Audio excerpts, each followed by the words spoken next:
And the thing that Inigo knew was that lines or curves are very inexpensive for the computer to calculate. Inexpensive meaning it does it really fast and it can do a lot of them. And this is the key to getting a lot of stuff on screen. So here's the first part of the WonderMoss code. And so it's just growing curves or lines. And so we get this sort of weird Dr. Seuss type world that isn't the movie we're making, but it just gives you a sense of how much of this vegetation is driven by this code. And at this point, this is really literally just points and some math and some code. If we turn on the next piece of that code in WonderMoss, we get what Inigo called enveloping. Now, enveloping is the sort of bumping and clumping that makes things look a lot more natural. And you can see we're already getting to a place where this looks like a believable forest. Now, we're going to turn on gravity. We are not doing gravity like in those special effects simulation I showed you with the 200 red balls. Instead, we can cheat. All we have to do is take those lines and bend them towards the earth, and you get something that seems like gravity. Now, we never expect you to watch our movies and think, wow, they had really good gravity in that movie.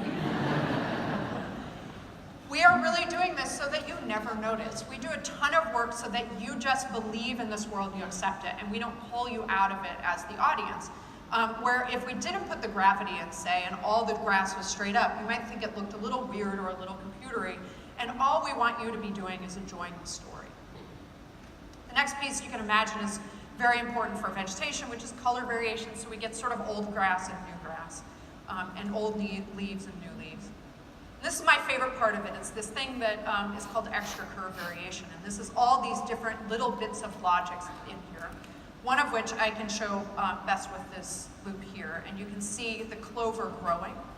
Now, Inigo observed the world, and he decided that in the code he was going to add some code to discover where there were divots, calculate where there were divots in trees and rocks, knowing that that would be more shadow during the course of the day, which would make it more damp, which would make it more likely that clover would grow there. And so from just a little bit of observation, math, and code, we get this really lovely placement of clover. Without that, an artist has to go in and say, well, I think a little clover looks good here, and maybe a little here, and maybe a little here, where instead we now instantaneously have clover. And so he built all of these little bits of logic from his observations of nature that very quickly get us to this really lovely, believable place in the forest. The next thing we have is wind, and this is driven by code in exactly the same way that tree was for Monsters Incorporated that I did. And so this is, again, it's not, so you notice the wind, it's just like a little bit of keep alive so that you believe in this world. Now, this is one of the most successful things I've ever seen at Pixar in terms of the combination of art and technology.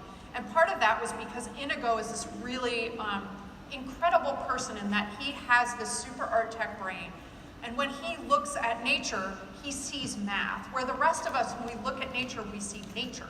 And he looks at it and he can go back to the studio and use all kinds of math to sort of generate this really wonderful nature. And so this code got us 95% of the way there, and because Inigo's Inigo, he created all these controls so that then you had complete artistic control after the fact. So when the director comes in and says, I want Merida and her horse Angus to go along a pathway here, an artist can just go in and paint a pathway, and it sort of takes it from long grass to short grass with a little dirt path.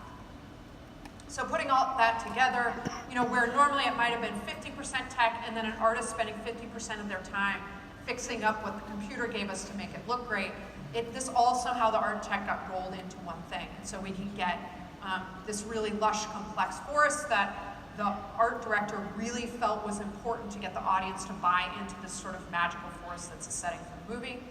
With tiny tweaks to the variables of the code, we can get the setting for the castle, or the riverside, or the Scottish Highlands. Now,